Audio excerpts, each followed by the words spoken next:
አድማጮቻችን ተመልሰን መተናል። አጥራጥር ያሉ ስፖርታዊ ዘገባዎችን እንነግራችኋለን። ዛሬ እንግዲህ ማይክል ካሪክ የማንቸስተር ዩናይትድ ዋና አሰልጣኝ ሆኖ በይፋ ይደረጋል። እስከ ውድድር ዓመቱ ማብቂያ ድረስ ነው ግን ማይክል ካሪክ ዋና አሰልጣኝ የሚሆነው። ምክትል አሰልጣኙ የቀድሞው የእንግሊዝ ብሔራዊ ቡድን ምክትል አሰልጣኝ ስቲቭ ሆላንድ ናቸው እና ዋነኛው መረጃ ስቲቭ ሆላንድ ማን ናቸው የሚለውን ጉዳይ ለመግለጽ ነው። ስቲቭ ሆላንድ ማለት የጋሬት ሳውዝጌት ምክትል ሆኖ በእንግሊዝ ብሔራዊ ቡድን ሶስቱ አናብስቶች ውስጥ በምክትል አሰልጣኝነት አገልግሏል። ከቤን ዋይት ጋር ሰጣ ገባ ገብተው ቤን ዋይት እንግሊዝ ብሔራዊ ቡድን አልደርስም ያለባቸው ሰው ናቸው። ከስቲቭ ሆላንድ ጋር የተጋጨው ሶፊያኔ እና በሳቸው ምክንያት ከእንግሊዝ ብሔራዊ ቡድን ካምፕ ጥሎ ሁሉ የወጣበት ማለት ነው።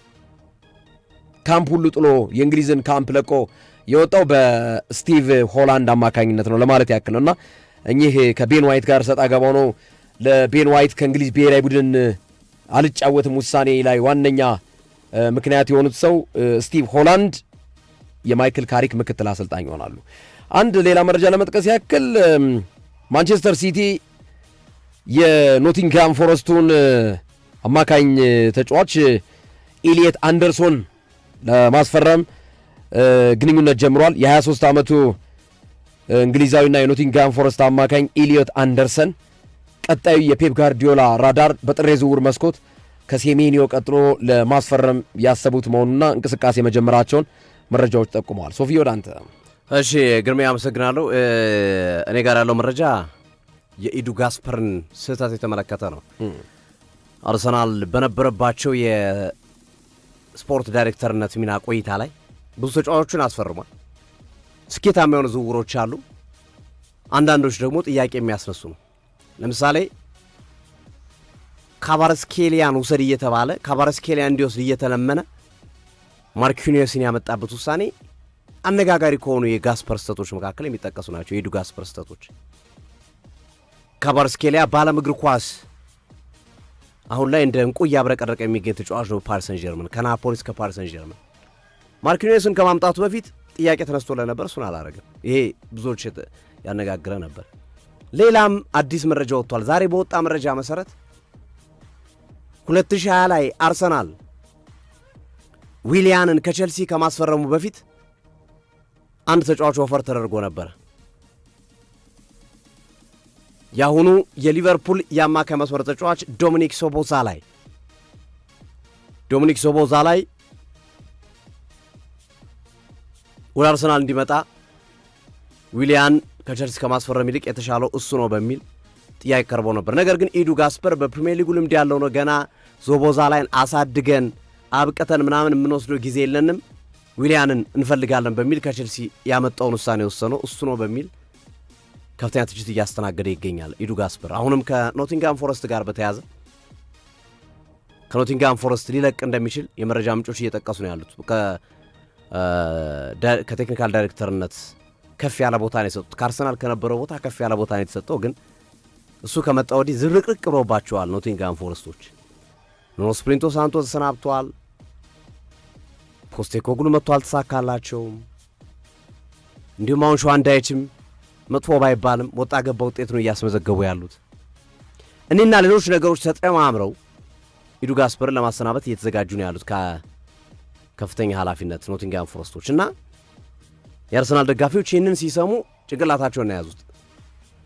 ዞቦዛላይ አሁን ያለበትን ሂደት ተመልከት። ዊሊያን አሁን ያለበትን በእርግጥ የእድሜ ልዩነት አላቸው፣ ግን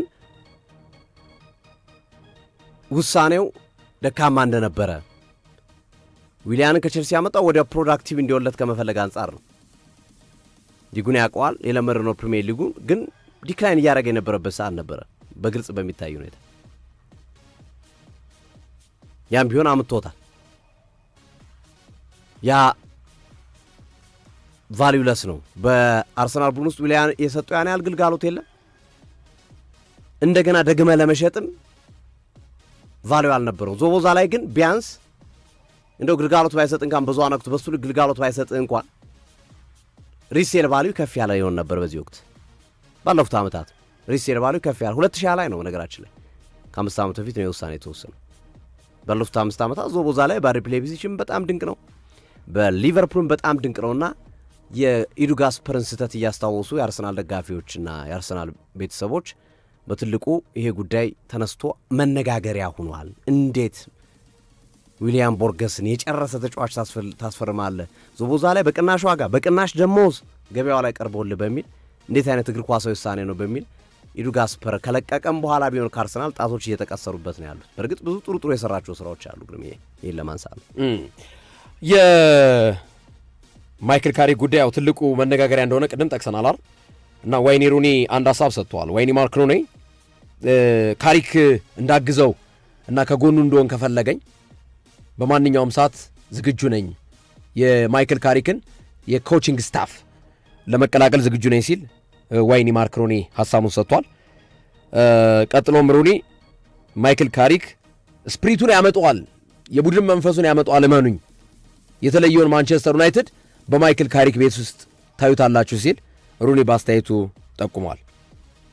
ሌላው በዘንድሮ የእንግሊዝ ፕሪሚየር ሊግ እስካሁን ባሉት ጨዋታዎች በተለይ እስከ 19ኛው ሳምንት በነበሩት ጨዋታዎች በእንግሊዝ ፕሪሚየር ሊግ 13 የቫር ስህተቶች ተከስተዋል። ቫር የተሳሳታቸው ማለት ነው።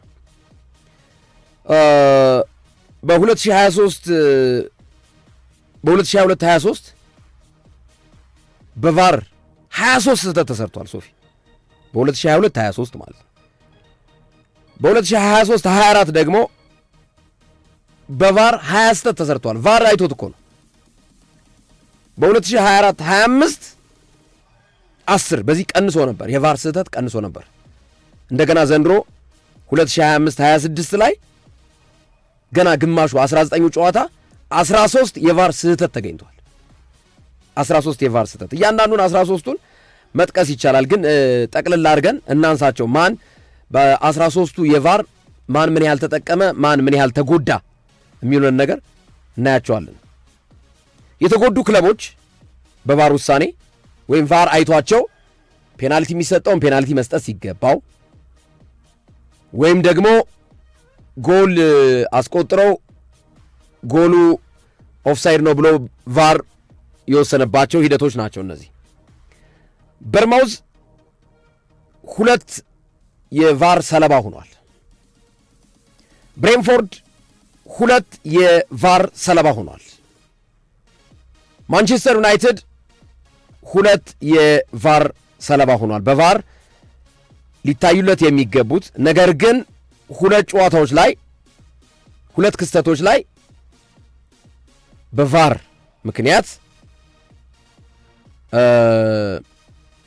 ሳይደረጉለት ሳይወሰኑለት ቀርቷል። አንደኛው ከወልቭዝ ጋር በነበረው 4-1 ማንቸስተር ዩናይትድ ያሸነፈበት ጨዋታ፣ ይሄ አቻ የተለያየበትን ሳይሆን 4-1 ያሸነፈበት ጨዋታ የወልቭዙ ተከላካይ አግባዱ በእጁ ኳስ ነክቶ ተጨማሪ 5ኛ ጎል የሚሆንበት እድል ነበር። ስቱዋርት አትዌል ቫር ላይ የነበሩት ማይክል ሳልዝበሪን እንዲያዩት እድሉን አልሰጧቸውም። ግን ጨዋታውን ማንቸስተር ዩናይትድ 4-1 አሸንፏል፣ ከወልቭዝ ጋር በነበረው ጨዋታ ማለት ነው። ሌላው የብሪያን ምቦሞ ላይ የተሰራው ጥፋት ነው። የአድማጮች ያስታውሱታል ብዬ አስባለሁ። የማንቸስተር ዩናይትድ ብሪያን ምቦሞ ላይ ከብሬንፎርድ ጋር በነበረ ጨዋታ እና ብሬንፎርድ 3-1 ባሸነፈበት ጨዋታ ናታን ኮሊንስ ብሪያን ምቦሞን ጎትቶት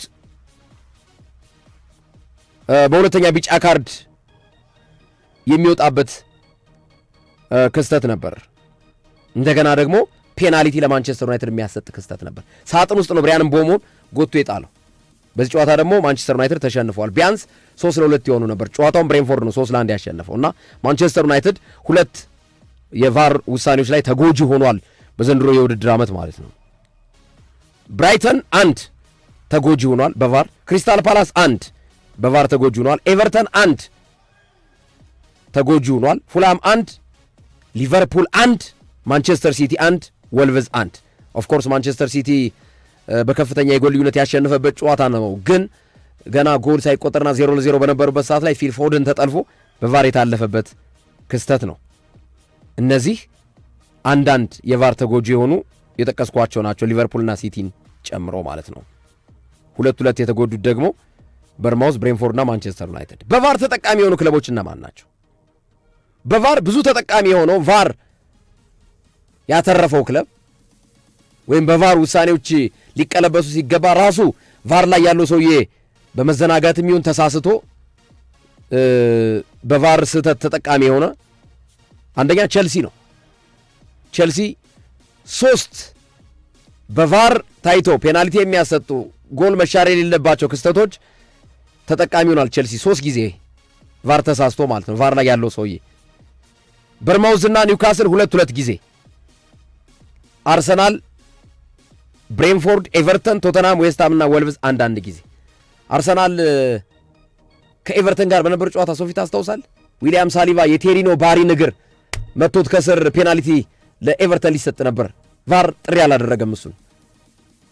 ከኤቨርተን ጋር በነበረው ጨዋታ ማለት ነው። የአርሰናልና ኤቨርተን ባደረጉት ጨዋታ ዊሊያም ሳሊባ የቴሪኖ ባሪን እግር የመታበት ክስተት ምናልባት ፔናልቲ ተሰጥቶ ቢሆን ኖሮ 1-1 ያልቅ ነበር። አርሰናል ጨዋታውን 1-0 አሸንፎ የወጣበት ጨዋታ መሆኑ ይታወሳል። እነዚህ የቫር ጋር በዘንድሮ የውድድር ዓመት 13 ገና ነው እንግዲህ፣ ቀጣይም ደግሞ ይኖራል። ግን የዘንድሮ በጣም ከፍተኛ ሆኗል። በቫር ምክንያት ስህተቶች፣ ቫር ላይ የተቀመጡ ሰዎች ቫር አይቶም እያመለጣቸው ማለት ነው ውሳኔዎች ተብለው የተዘረዘሩ ናቸው። ሶፊዬ በጣም አሪፍ አድማጮች ተመልካቾቻችን፣ ምሽት ላይ በኒውካስልና ማንቸስተር ሲቲ የሊግ ካፕ የግማሽ ፍጻሜ ጨዋታ እንመለሳለን። እስከዛው ሰላሙን ፍቅሩን እንመኝላችኋለን። መልካም ቀን ይመቻችሁ። ባባይ